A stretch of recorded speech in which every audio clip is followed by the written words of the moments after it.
Lewis Ritson and you're watching Sport Icons.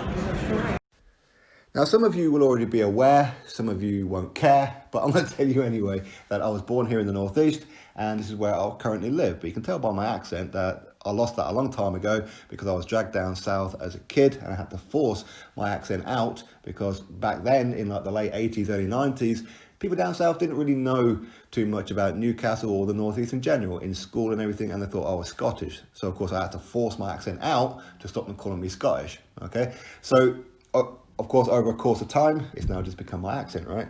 Now, boxing here in the Northeast is very, very important to me. In fact, the Northeast in general is very, very important to me. Of course, football is the big sport here and will always be the number one sport. It doesn't matter how good boxing does. Football will always be the number one. I'm a big football fan myself. I support Newcastle United for my own sins.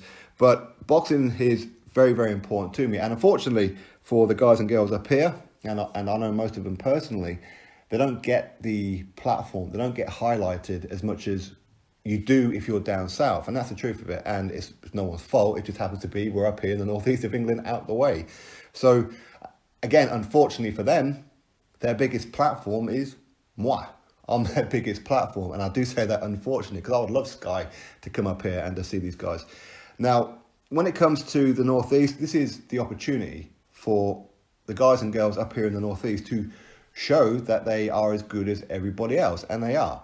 So when there's a chance for Sky Sports to come up here, try and get as many fighters from the Northeast on that particular show as possible. Now, unfortunately, this particular show is going to be in Peterborough and behind closed doors. Originally, it was supposed to be at the Metro Radio Arena, which is only 3 minutes from my house, but due to the whole pandemic and everything, of course, it's been moved down south. And unfortunately, there's not so many Northeast fighters on this card.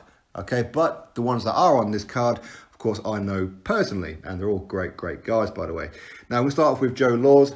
In fact, Joe Laws is the only professional fighter to have ever legitimately punched me in the face. That's true, right in the nose as well. And my nose was tingling for a good couple of hours afterwards. It really was.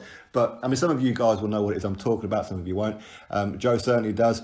It was a mock spar that kind of didn't quite go to plan how I had it in my mind. All right, hey, it is what it is, all right? But Joe is absolutely brilliant. I love Joe Laws. I love his dad. And if anybody knows his dad, you'll understand what it is when I say this is where Joe gets his character from, because he is a carbon copy of his dad. He's very, very eccentric. He's very funny, loves life. And Joe, he loves the crowd. He's a huge ticket seller. In fact, he's the second biggest ticket seller in the Northeast. Lewis Ritson being number one, Joe Laws being number two, Stephen Robinson being number three. So Joe Laws is a huge ticket seller, okay? And he loves to entertain. So anybody who buys tickets from, say, Joe Laws, he wants to give them value for money. So that's why sometimes he fights the way he does, because he wants to go in there and give them a highlight reel knockout. Now, I've been in the gym with Joe many, many times. And what he does in the gym, he hasn't quite replicated on fight night. Because inside the gym, he's actually a very, very technically sound boxer. On fight night, he's a brawler. And as I said, a lot of that is down to the fact that there's a crowd there. So I'm hoping now the fact that this is not only down south in Peterborough, and because there's no crowd there to egg him on, he's not going to feel the pressure to give them value for money by looking for the highlight reel knockout. But hey, listen, it's in his DNA. He loves a knockout, okay? But I believe that we're going to see the Joe Laws that I've seen in the gym many, many times, and we're actually going to see him use that jab of his. We're going to see him move those feet. We're going to see him use the technical boxing finesse that he does actually possess. Now, for this particular training camp, he has been over there in Lanzarote, and fortunately for him as well, during lockdown, he's got his own gym on like his own gaff, which his dad has purposely built for them. So Joe has been managed to keep ticking over, which is absolutely fantastic, but he's been spending the bulk of this training camp over there in Lanzarote. So of course he's changed training team. His old trainer, my very good friend in Nick Gittis, and that as well, over the War's End Boxing Academy. So big up to him. Love that guy. But now there's no crowd. That's what I'm hoping for. I'm hoping that when he takes on this undefeated Ryland Charlton, undefeated 5-0 with one draw, I'm hoping that Joe shows Sky Sports viewers that he can actually box. He can box. Okay, so I'm hoping that's what it is that we see from Joe Laws. So big up Joe Laws, who's my neighbour. Well, I say neighbour, he's a few streets down from me. And I'll catch up with him after the fight. I'll go around and have a chat with him. The other one will be Thomas Patrick Ward. Tommy Ward is 29-0. Hopefully this will be his final fight before he gets that world title fight. Because he's been ranked number 1, 2 and 3. They keep on changing him around within the WBO and nobody's giving him the world title opportunity. I don't know why. Well, I kind of do, because he's too skillful for them. And once he gets that opportunity, he will become world super bantamweight champion. I'm fully confident in this one. I love Tommy Ward. Spoke with him no end of times, bumped into him at shows and workouts and everything and that as well. Of course, he's featured on the channel a few times. One of the nicest people I think I've ever met. Genuine people as well. But he's got oodles and oodles of skill. Of course, he trains down in Hartlepool along with Lewis Ritson as well, who we'll talk about in a second, with trainer Neil Fannon, who again is very, very good friends with Phil Jeffries, Jaffa, who of course is the father of 2008 bronze Olympic medalist, Tony Jeffries. Again, they're all featured on this channel. Tony, incidentally, is over there in Los Angeles, doing very, very well over there. In fact, he's one of the main instructors for Robbie Williams and many, many others. He's doing fantastic. So I'm very, very proud of Tony Jeffries. Now, Phil Jeffries, he said to me quite a while ago that once either Tommy or Lewis, or ideally both, win a world title, then we're looking at Neil Fannon retiring from training and Phil Jeffries, Jaffa, walking away from boxing. So it's a bit of a double-edged sword, isn't it? Of course, we all want Tommy to win a world title. We want Lewis Ritson to win a world title and everything. But what we don't want is them two out of the game. Because with here in the Northeast, when it comes to like boxing promoters, he's probably the only real boxing promoter up here is like a Phil Jeffries. And as far as the managers are concerned, you've got Phil Jeffries and Mark Plazell. They're like the top 2 managers up here in the Northeast. So Phil Jeffries walking away is not great, but at the end of the day, Tommy deserves his opportunity, doesn't he? He deserves to be a world champion, or at least fight for it, and I believe that he will. Now, his opponent this weekend, Thomas Asomba, his last fight, he went the distance with Sonny Edwards. And we know about Asomba anyway, that he's a very, very good amateur. He's got oodles of skill, and Tommy Ward, he's going to have some tricky moments in this fight. But I believe that he will win this fight comfortably. I believe that he'll do it on points, and it'll be pretty one-sided. That's what I think will happen.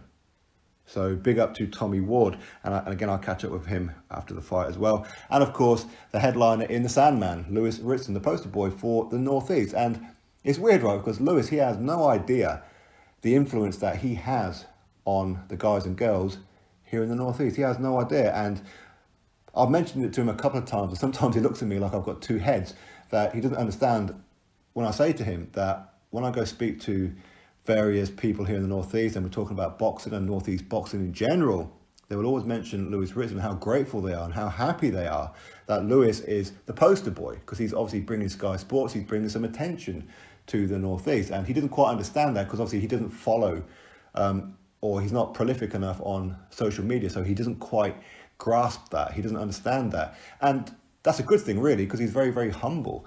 And he will go around and he will support all the shows everywhere, even if maybe he doesn't know them like personally or one-on-one. If they're from the Northeast, of course, he'll go and support them. Doesn't matter whether it's on a Matchroom show or whatever it is. He's always going to go support them. So big up Lewis Ritson, and hopefully he will also become a world champion. I fully believe that he will be. And all going well in this fight, we could end up seeing him, I'm hearing, a Regis Progress fight. So that'd be very interesting. But either way, he's got a very tough opponent in Miguel Vasquez. And Vasquez, for me, while he does have a few losses on his resume, some of them you could probably argue he got screwed on. One of them maybe, potentially, you could probably say O'Hara Davis. And even O'Hara Davis, when he got his hand raised against Vasquez, even O'Hara Davis was like, nah, I didn't win that fight. Because Vasquez, he broke the ribs of O'Hara Davis as well, or at least fractured them or something like that. So this is going to be a difficult fight for Lewis. And obviously with Lewis moving up to super lightweight now, while it's only £5 difference, that £5 makes all the difference for him for making weight.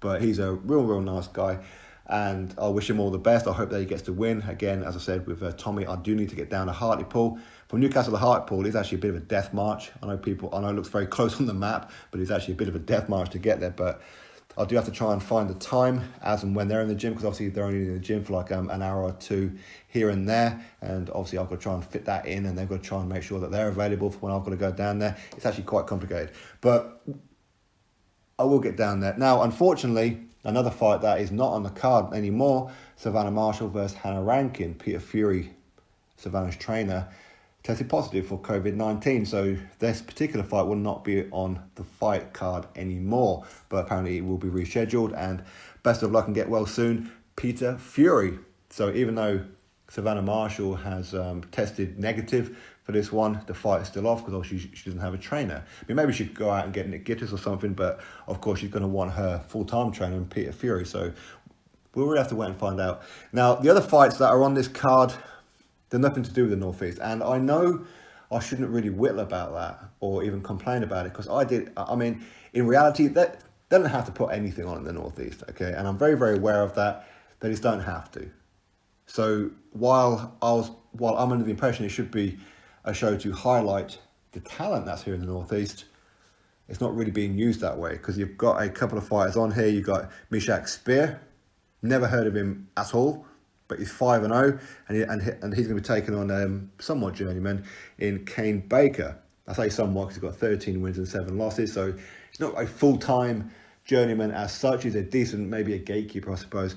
But Spear's from Liverpool, and Liverpool, they get like their own shows, and they get to have Liverpool Scousers on their shows, so why can't we have Northeast fighters on there? For me, now I have told Matchroom and Eddie Hearn and given them my recommendations. Will they listen? Nope. Of course they won't listen. I'm just a YouTuber. What is it that I know? So they'll probably go and speak to whoever else to try and get someone else. Hopefully it's going to be somebody from the Northeast.